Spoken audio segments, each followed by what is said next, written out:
Hello, everyone, and welcome to ABC, All About Canada, a program that informs, educates, and inspires our fellow Filipinos here in Canada with interesting and relevant topics that is happening in the country today.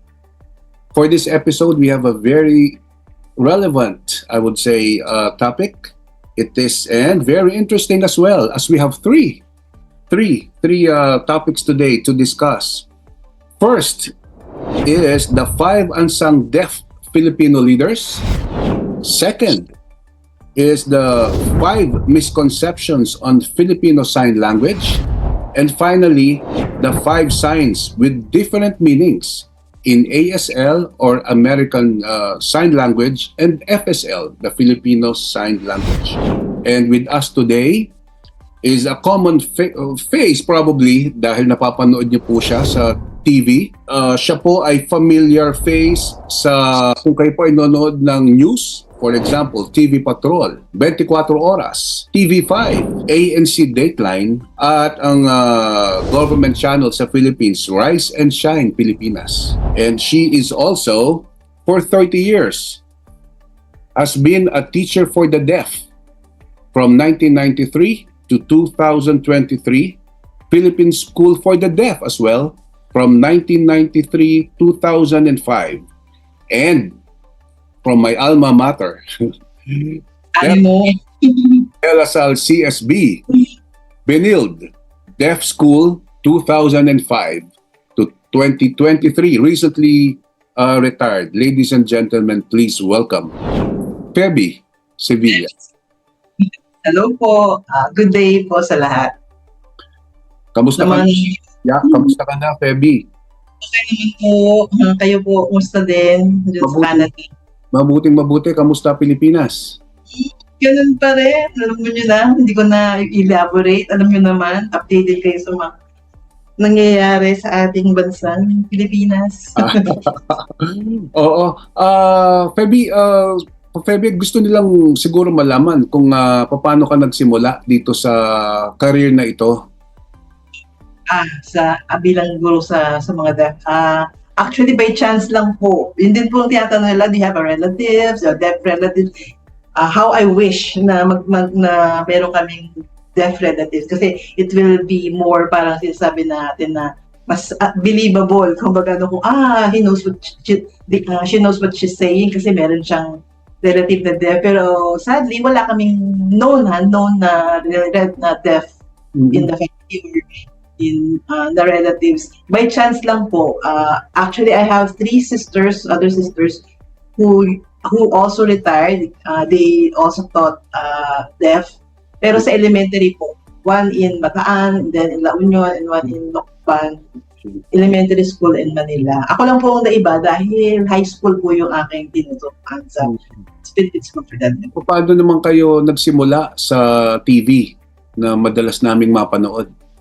Yun. So, TV naman po, nagkaroon po kasi ng, I think this was year 2010, gano'n. At the height of advocacy for Filipino Sign Language to be recognized as official language of the deaf kasi there's been parang clamor from the deaf community na mas gusto nilang gamitin yung Filipino Sign Language as a means of communication and parang mode of instruction in schools para sinasabi nilang mas effective kung our own language ang gamitin. And then our school, syempre, Benilde, proud to say na sa forefront of lobbying this Filipino Sign Language.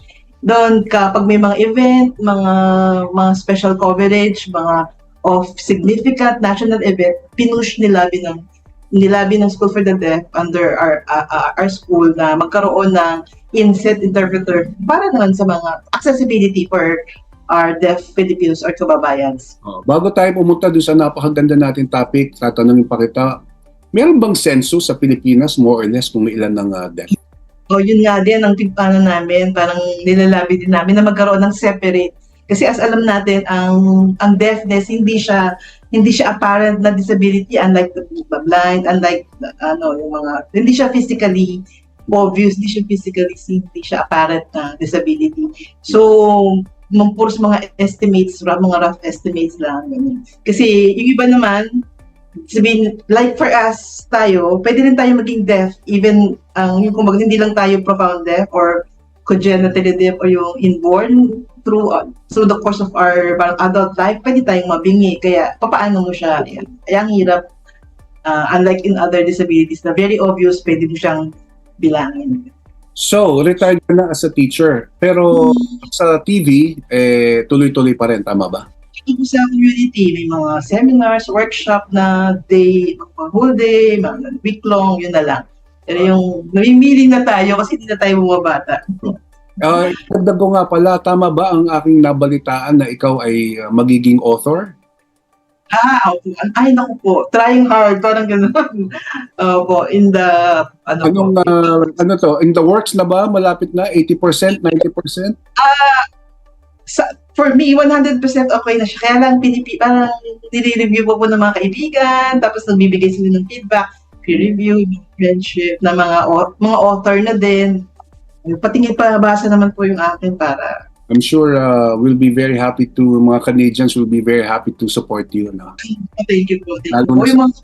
Yung marami po kami mga former associates sa Binil na nasa Canada.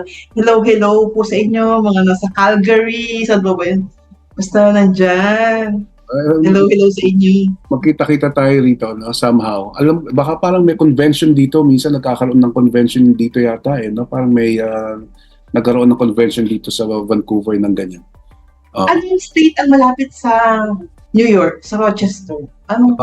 Ontario, actually. Ontario. Kasi nung nasa Rochester ako, nung nag-post ako, tawid lang daw nung saan ka? Nandun ang Toronto. Sa Pilipinas, Toronto. Toronto. Okay, mga kababayan, yan po si Febis Sibilia, ang ating pong guest. Very familiar face sa inyo lahat. Napapanood niyo siya. Nagsa-sign language dito sa mga TV shows na napapanood from the Philippines na napapanood niyo rito. So pumunta na po tayo doon sa isa sa tatlo po nating topics. Napaka-interesting. The 5 unsung deaf Filipino leaders. Number 1. PowerPoint. Pasensya na po, medyo simple at medyo mainit-init pa po itong aking PowerPoint. Ayan, 5 unsung deaf Filipino leaders. Number 1. Meron tayo. Gagawa mo ba ito ng answer? Yun. First is Pedro Santos. Pedro M. Santos. He's the founder of Philippine Association of the Deaf in 1926. He predates, nung ni-research ko kung gaano ka aga yung kanyang establishment ng yung mga neighboring countries, Asian countries, pinakauna tayo na nag-establish ng organization for the deaf. Deaf themselves. Ang mapapansin niyo po, hindi natin masyado napapansin tayo bilang hearing, most of the organizations for the deaf ang lagi. For the deaf. Philippine School for the deaf. It's always parang helping the deaf. This time, sila of the deaf. This organization was founded by themselves, by the group. Kaya mas, quote-unquote, empowering more on mas, kaya, siya. We consider him a hero because, as we know, di ba karamihan ng mga Pilipino, he's actually he is the first deaf pensionado. He was a scholar. He was sent to the States to study in California School for the Deaf, and then in Washington, in Kendall School for the Deaf. In the hopes na kapag natuto siya doon, he will come back and be a teacher for the Filipinos, which he did na very, very good dahil talagang ginawa niya. He did not only teach, but he also founded the Philippine Association of the Deaf. Ayan po siya. At yan, siya yung sa gitna. Mm-hmm. Ito po ay yung first floor ng kanilang, ng headquarters nila sa San Juan, sa Domingo, San Juan. Karoon sila ng headquarters doon sa Philippine Association of the Deaf, and here is his marker, yung grave, yan, founder of the Philippine Association of the Deaf. 1970. And then he also put up, excuse lang po dun sa yung deaf mute po, yan po yung term na accepted pa before, pero ngayon hindi na natin ginagamit. Yan, nag-put up siya ng printing press. Kasi before, ang karamihan na trabaho po ng mga deaf, yung tinitrain sila, yung mga kanilang livelihood is on printing, on arts, yun. Very limited pa noon, alam naman natin. Very limited ang livelihood tsaka ang employability ng mga deaf. So that's him. Isa na natin. And second, we have second is Bernardo Cuenco. We have a deaf boxer from Betis, Pampanga, Kabalenko. Yung mga Kapampangan dyan, ito po. Ako We rin. have a deaf niya pala masanting ka. Kenny. Kapampangan po siya. Is Bernardo Cuenco. Ito po siya. Yan. Ayan po yung work niya. Printing shop din po yung kanyang livelihood, ang kanyang work. And then ito po siya, nagkaroon siya ng farewell banquet sponsored by the Philippine Association of the Deaf. Ayan siya, sa gitna. Bago siya bumalik sa States, and then naging na po siya, naging American citizen. Dito siya nag-training. Kung si Manny Pacquiao po, merong Freddie Roach, si Bernardo Cuenco naman, meron siyang Freeman Rice. O di ba FR din? Freddie Roach. Freeman Rice. Ang galing naman. Ganda pangalan, Freeman Rights, ha? Rice po. Parang kanin, rice. Freeman Rice. Oh, nice. Sa California din po ito.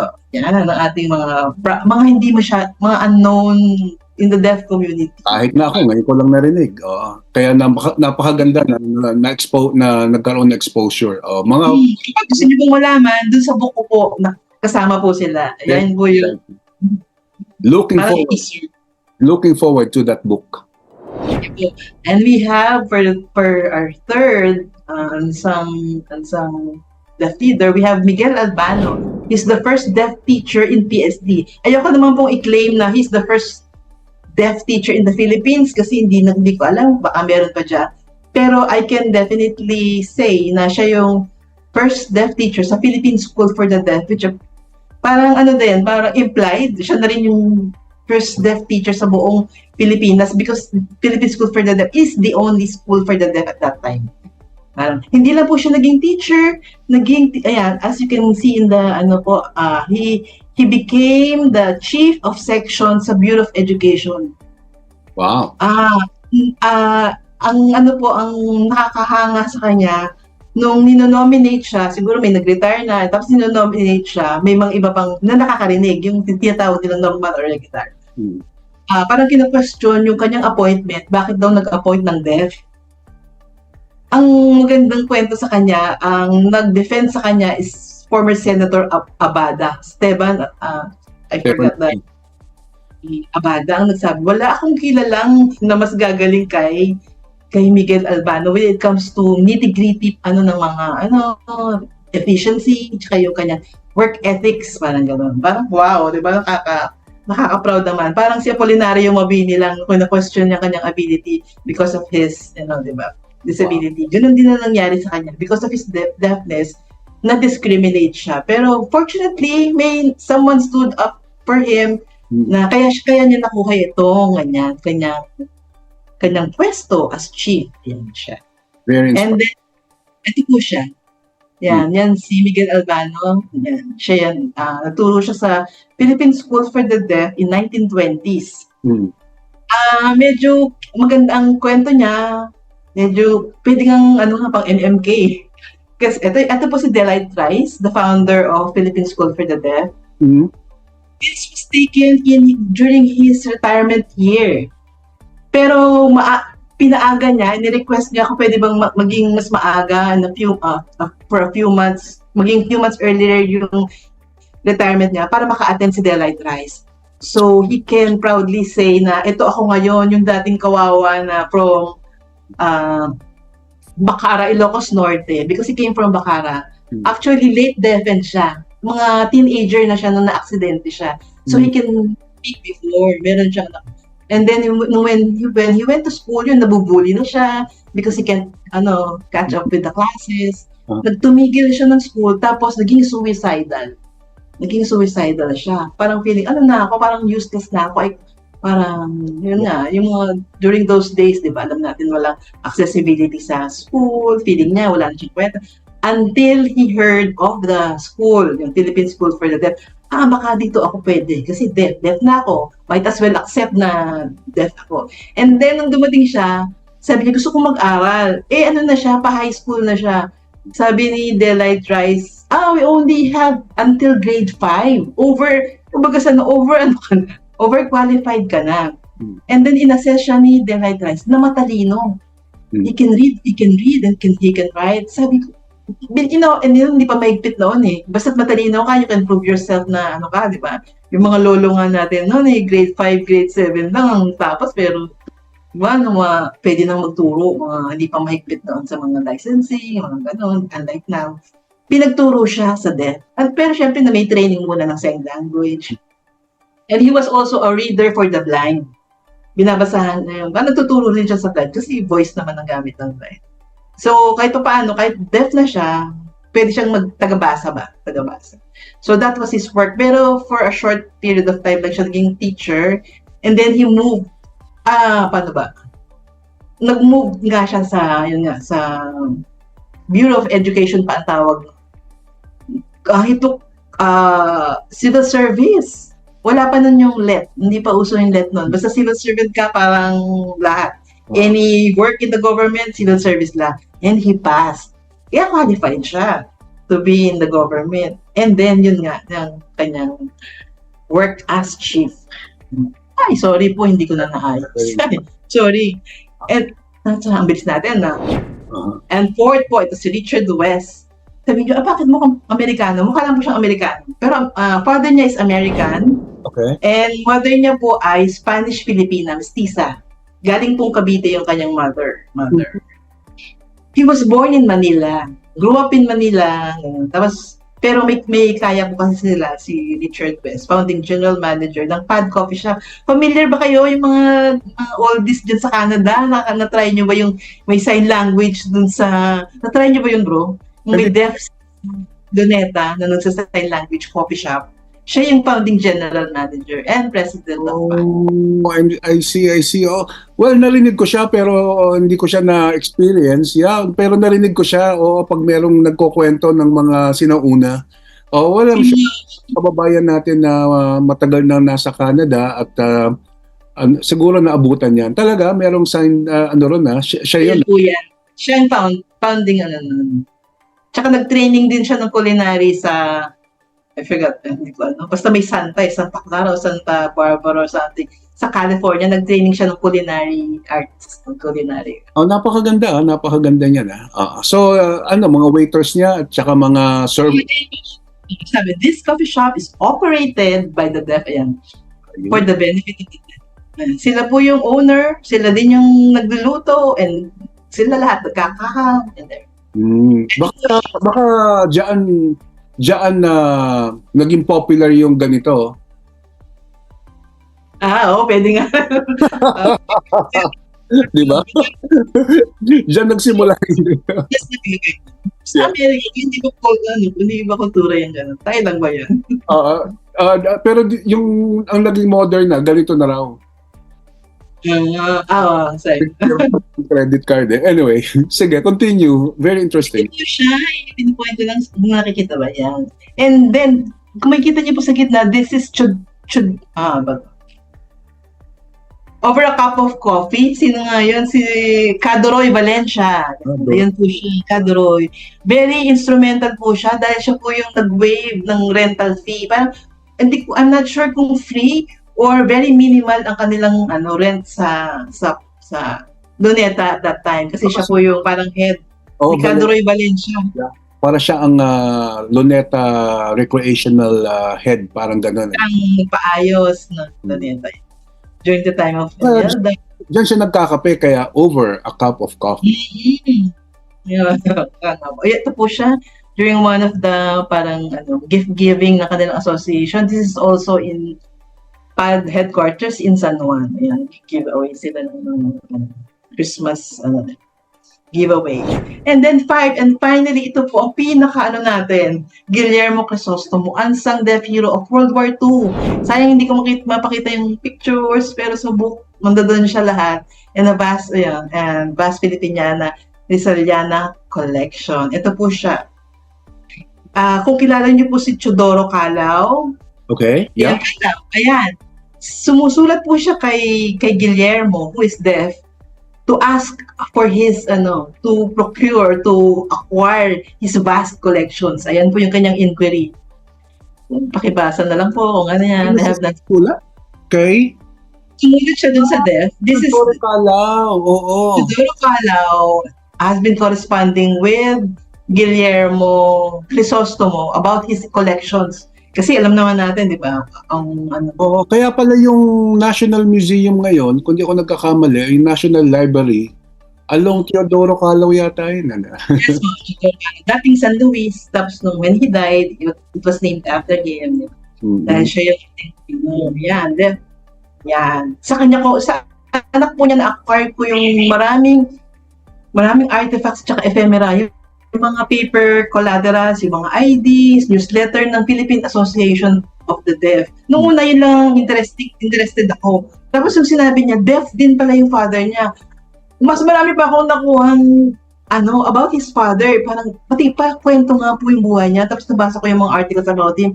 Oh my God, sabi ko, ito dapat may posthumous award siya. Kasi during that time, siya lang ang printing business during the Japanese period na bukas, actually sila lang talaga sa Malolos, Bulacan.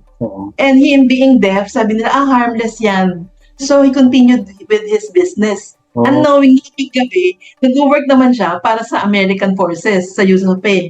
Hindi nila alam.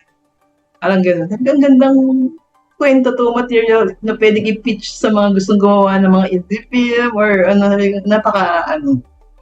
ganda. Ayan po siya. Siya yung naging proprietor. Parang trivia lang po, kaya po siya ganyan. Very educated. Kasi po ang father niya is one of the signatories of Malolos Constitution. Parang BFF ng father niya, sina Antonio Luna, sina Jose Rizal. Kaya yung father niya before, it used to be called Imprenta Plaridel. And then, when his father died, naminana niya yung business, pinalitan niya, ginawa niyang Plaridel Printing Press. Siya na yung may-ari, ayan. Yung gum noon, accepted term pa, pero syempre hindi na. But he was proud. Tignan nyo, hindi niya kinahihiya na siya ay deaf. Yes. If he sees business cards, nakalagay doon, deaf mute, deaf dumb, he was proud to say, na hindi niya kinahihiya. I'm proud. I can communicate with you. I can, whatever it is, parang pwede ako makapag-transact sa inyo despite my disability. I can read Spanish, English, Filipino, kahit deaf ako. Parang gano'n na niya. Ang galing. Nakaka-touch. Marami pa sana kwento, kaya na tayo that's our time. Hopefully. Oo, yan yung 5 mga kababayan, kahit na ako ngayon ko lang narinig. The 5 Filipino, the deaf Filipino, unsung deaf Filipino leaders na ngayon lang natin narinig courtesy of our guest, Feby Sevilla. Alam mo, it's about time na magkaroon ng libro, no? So we are I would say mga nakikinig ngayon very supportive sa iyo. Kung gusto mo, pwede mo nang yung PowerPoint. Thank you. And we will support you. Meron ka bang alam na batay na rin sa iyong pag-push sa ganyan? Sila magkaroon din ng sarili nilang pangalan ng kalye. 'Di ba? Isang how I wish din, 'di ba? Meron ka ba kilala ngayon na in power, whether politiko or non-elected official na deaf? Politiko na deaf Or non-elected, because pwedeng makatulong 'yun, 'di ba? Let's po. Pero sana magkaroon sila ng kalye at saka o kaya kung merong isang organisasyon na pwedeng magkaroon ng awards. Diba? I think posthumous awards for them. Yeah, hindi lang yun, kundi pwedeng magbigay sa mga deaf nating kababayan na may achievement. Yung isa, kunwari, magbigay ka ng isang pangalan ng ating unsung deaf Guillermo Crisostomo. Kunwari, the Guillermo Crisostomo Award. Yan. Tapos yung isa, kasi kamo 5 eh. So 5 awards yun. Di ba? Pwede ko i-coordinate yan sa mga clubs dito. to help you, magsimula. Actually, hindi lang po sila five. Madami kasi may mga babae din. Inano ko lang pong claim, kumbaga, claim of the, sa opinion ko ay talagang they work, parang they live their lives for the service of others, hindi lang sila. Kasi maraming deaf, yaman, gando.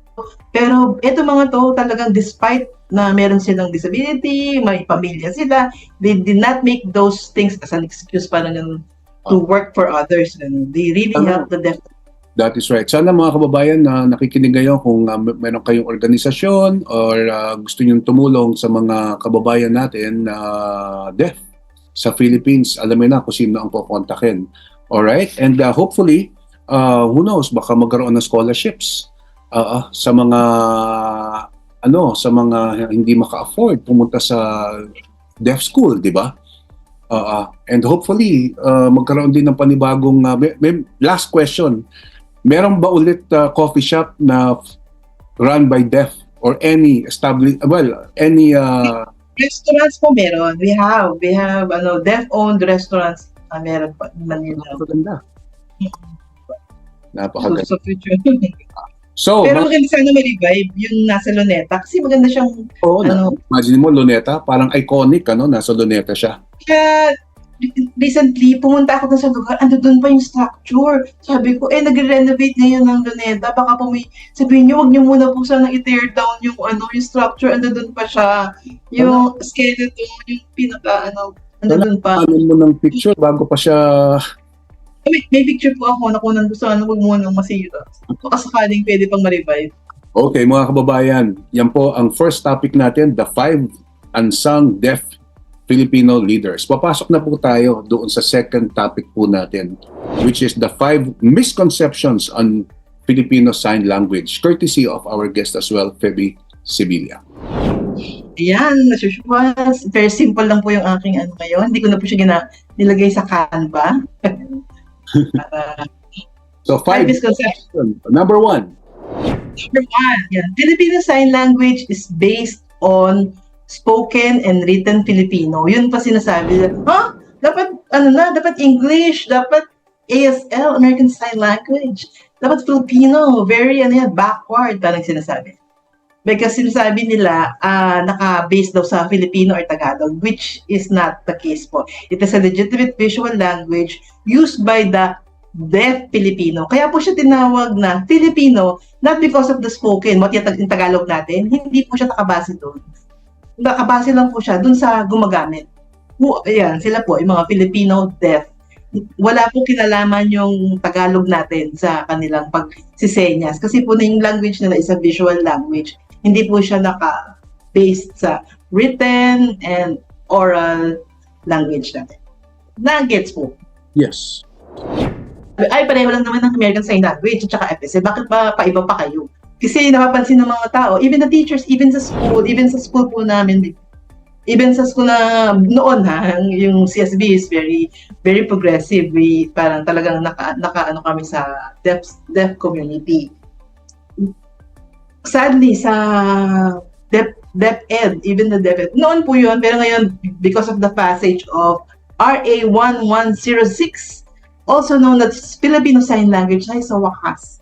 Yan po yung nakikipaglaban sila ng 2011 po yan. Nung hindi talaga nire-recognize. Ako parang hindi yan, yan ng quote-unquote mga anong tawag natin, mga authority on deaf education daw. Sinasabi nilang dapat American Sign Language ang gamitin or other sign system. Sabi nila, sign system, hindi siya language. Unlike our language, Filipino Sign Language is our language, sabi nila. Kasi nga, nakaugat yung FSL sa ating kultura. Case in point, for example, yung word na maid, katulong. Ang Amerika, walang concept ang American Sign Language, walang concept ng katulong. But in the Filipino Sign Language, we have this. This is maid. Kaya, katulong maid. So, minsan tatanungin ko yung Amerikano, what's your sign for maid? What's that? Akala, hindi, wala kami yan. Meron kami babysitter. Kasi nga, culture-based. So, hindi mo siya pwede sabihin, ay, pareho lang. Even the signs, kahit akala mo pareho, meron pa ring slight difference, even in the alphabet. Ang American Sign Language po kasi, although pareho sila ng English, with British Sign Language, they use different sign language. Ang Amerikano po, ASL, they use one hand, A, B, C, D. Kapag British Sign Language and and even the Commonwealth, yung mga British colonized na ano, like New Zealand, Australia, they use two-hand alphabet. A, B, C, D, iba ang gamit. Siguro, yan. Common, under British rule dati. Under British, kahit parehong English, iba yung American Sign Language, iba din yung British Sign Language. Tayo po, doon tayo sa family ng American Sign Language. Kaya akala na, ay pareho lang naman. Oo, maraming pagkakapareho, pero meron ding slight na difference. Like for example, sa A, B, C, D, E, ang ipon natin maganyan. Ang ipon ng ASL, gano'n. And then the T, sa ASL po, ganyan. Tayo, mga Pilipino, medyo ginanag. This is T for FSL. T. Tapos sa American po, medyo ganun. Medyo hindi ano sa atin kultura, ganyan. And the G. Sa G po natin parang gan. Ang G po natin ASL. Okay.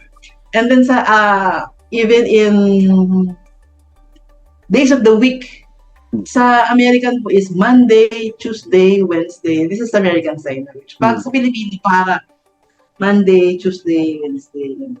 May difference ba? Pero meron din pong same. Other topic na po to. Example lang. Halimbawa, mother, father, pareho. Pero yung brother, sister ng ASL at FSL magkaiba. Ang brother po ng ASL is brother, sister. Sa Filipino Sign Language, mabilis na, sister. Nagkaroon ng difference, brother, sister. And grandfather sa ASL ay grandmother, grandfather. Sa FSL naman, grandmother, grandfather. Nagkaroon ng slight change because language is dynamic. Constantly changing. Kaya it's not good to say na American Sign Language is the same as FSL. Okay. Yun po, number 3. Number 3, misconception on Filipino Sign Language. Lagi sinasabi ko, mas maganda kung aralin natin ESL kasi universal. Hindi na po ako mag-explain, pakibasa na lang po yung yung comic strip by Matt and Kane Tegel. Yan, that. Basahin na lang natin siya. O, diba? Is ESL universal? No? Why not? Ayan. Of course not. Bingo. Ganun din po sa sign language. In the same way na ang mga spoken language, we have ASL, French, Japanese language, ganun din po sa sign language. Based on culture, based on countries. True. Yan. And then, 4. Ito sa misconception ng Filipino Sign Language. Yan, sabi nila, FSL is broken English, mali-mali ang grammar, balu-baluktot. Yun ang nila, pinagtatawanan nila. Because sabi ko na nga, FSL is a visual language. It has no written system. It is governed by visual, manual, hands. Pero hindi lang hands. Kaya yung mga nagkakaroon ng mga invention, ay, mayroong na-invento, sign, matatranslate na yan, gano'n. Parang binibigyan nyo ng false hope yung mga...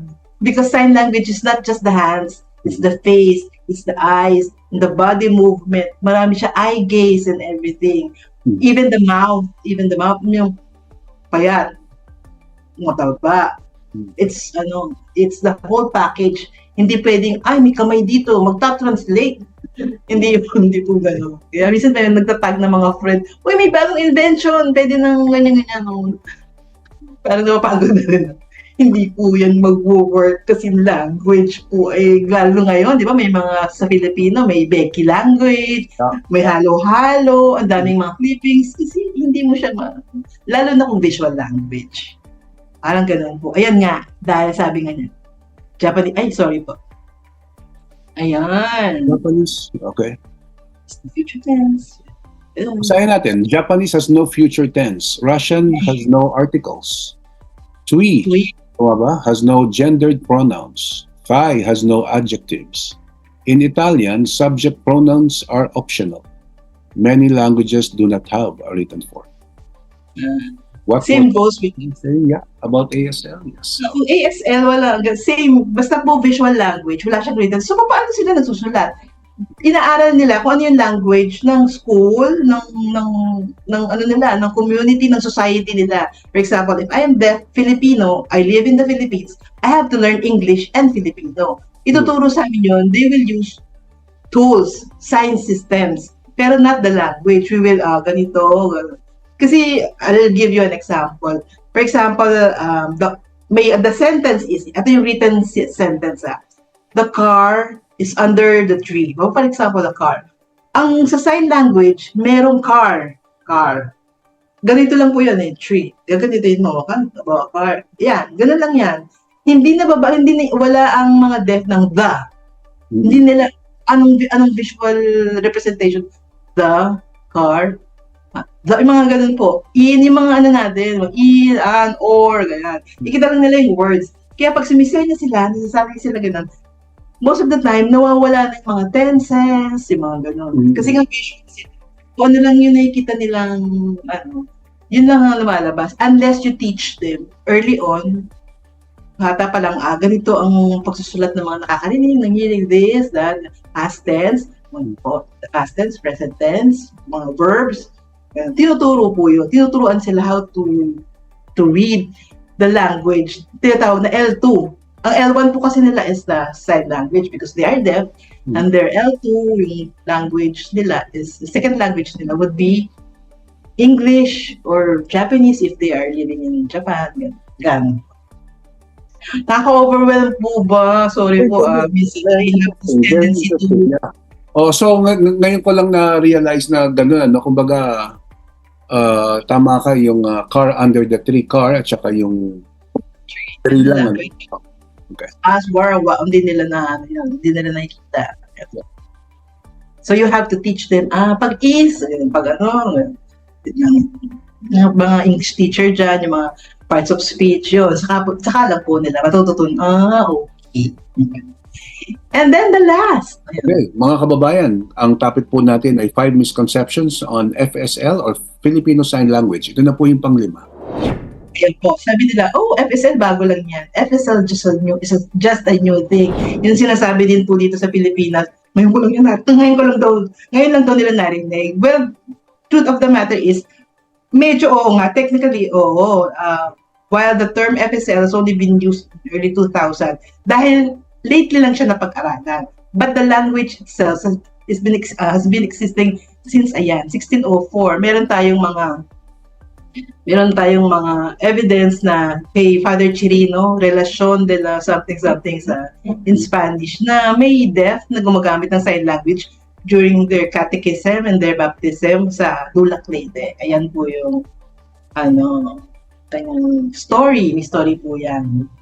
Maybe some other time, pag-usapan in the future. Ang tawag po sa kanya before is manual communication, PSL, Filipino. Siguro inabot niyo yun, bro, di ba? Yung abakada. Wala naman yung FSL, di ba? 1987 lang naging F. Dati P yan di ba?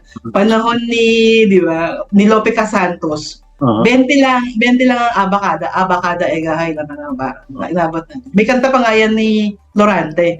Abakada. Ako na ba magsalita ang mga edad? Sorry po. Mga millennials hindi na makarelate. Kami po noon, abakada. Tapos 90s na yan yung A, B, C, D, E, F, G. Ayan. Dahil sa pagdating naman ng Filipino Sign Language na inclusive, na tama nga naman. Kasi marami tayong words na wala sa baybayin, wala sa Tagalog, gaya ng Quiapo, Q, Zamboanga, Minya, mga gano'n. Dahil nga, syempre, na-colonize na tayo na sa atin. Even my name, kapag sa Pilipino, walang F ang Pilipino. So, Pebe ako, Pebe. Dahil wala siyang F. Ayan. Okay, pwede tanggalin muna para makita tayo ng ating audience. And, So bago tayo pumunta doon sa ating third topic, kung meron kang wrap up dyan sa dalawa mong presentations. Excited lang po talaga akong i-share 'to. So, nung ginrab ko na yung opportunity kahit medyo pagod-pagod, sabi ko, "Ang gandang ano din 'to." Kaya napansin niyo dun sa aking PowerPoint medyo mainit-init siya. Pero excited po talaga akong i-share ito sa madlang people, sabi gano'n, para po sa kabatiran ng lahat and for deaf awareness din po. Pero gaya po ng na-mention ko kay brother Rovic, when it comes to sign language, as much as possible, gusto ko po deaf talaga ang mag-i-explain ng kanilang language. Kaya ang topic na kinuha ko lang on history and even the misconceptions, but I let a deaf person explain about their language na yun nga yung ating last topic, because I always believe and we always advocate in the saying na nothing about the deaf without the deaf. So we really have to have our deaf. Hindi kompleto ang ating episode, mga kababayan, kung hindi sila kasama. So, Yes. So introduce ko po sa inyo ang ating third ang tawag dito, panel ba dapat doon? yes. Sorry po dahil very busy rin po siya kasi siya nagtuturo pa. Ako po retired na kaya available ako ngayon. Siya po may trabaho. Sabi ko, i-video mo na lang yung explanation mo and I will voice for you and we will put captions in it. Sabi niya, okay. So, with us is Ferdinand Bisbanos. He used to be my teacher. Sila ang first batch ko. Kasama niya sa first batch na tinuruan ko noon sa Philippine School for the Deaf. And now, he's been teaching Filipino Sign Language sa, pwede bang sabihin, sa Benil Deaf School. And also, he teaches sign language to hearing people, those who take up Filipino Sign Language classes. Mhm. Tsaka, on the side, din po siya, pwede kong i-share sa inyo na extra rin po siya sa bubble gang, may mga ganun po. Tsaka nai-invite din po siya sa maraming fora when it comes to Filipino Sign Language. So without further ado, please have this is Deaf Clap. Yung Deaf Clap with for our speaker, Ferdinand Bisbanos. Take it away, Ferdinand.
All right. Thank you. Galing. Galing. Thank you, Ferdy, for sharing your presentation. The 5 signs with different meanings in ASL and FSL. Okay. Napakaganda, mga kababayan, ng ating episode. I hope naliwanagan kayo at sana ay na-touch din ang inyong puso sa napakaganda nating topic ngayon. Kahit na ako ay ngayon ko lang narinig itong diniscuss ng ating guest na si Feby Sevilla. So, any other parting words and gusto mo silang invite din doon sa iyong book? Yung po ngayon, sabi nga, pre-publishing phase, sana po, the future pag ma-release po siya, babalik ako dito, sir, brother. Ang title The title is Clyde Deaf Spoke, para lives of remarkable Filipino deaf Filipino pioneers. I love it. I love it. Kahit na ako excited. Sigurado darating yan sa Canada. Okay? Okay, so bago tayo magtapos mga kababayan, sa kanila pwede kontakin kung sakasakali naman na gusto kanilang kontakin directly sa mga nakikinig sa atin na gustong tumulong. Message lang po sa Facebook. May Facebook ano po ako. Yeah. Yun Pwede. lang po. Kay brother. Yeah. Okay, bago tayo magtapos, baka gusto mo naman silang turuan ng kahit na isa, dalawa na sign language bago, para meron Ito silang... pong Sherry Cruz. Ito po universal. Kung kilala niyo si Sherry Cruz yan. Favorite sign niyo. This is I love you. This is I love you. I-L-Y po yan eh. Pag yan mo, syempre kailangan nakangiti ka. So, ganyan. I love you.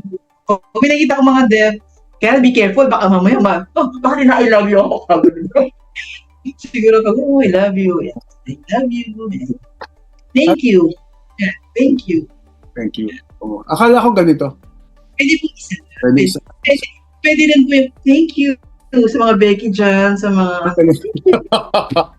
Depende sa personality kasi may ano din yan, may tone din yan. Salamat. Thank you. Thank you. Oh, may umano yan eh. Kaya hindi nga pwede kamay lang. Totality. Thank you. Thank you. Super salamat. You. Para ako lang. Thank you. Yeah. Wala salamat sa wala. One sign, different me, di ba? Ganon. Napakaganda mga kaibigan na ating topic. At so once again, from Canada, Baby, Sevilla, maraming salamat. Salamat din po sa opportunity. Thank you rin po. Thank you so much. So, ayun na po, mga kababayan, that's a wrap.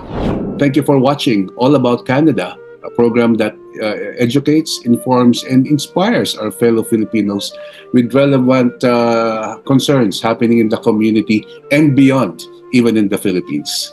All right? So ito po ang inyong host. My name is Rovic Gloria Canono. I will see you soon.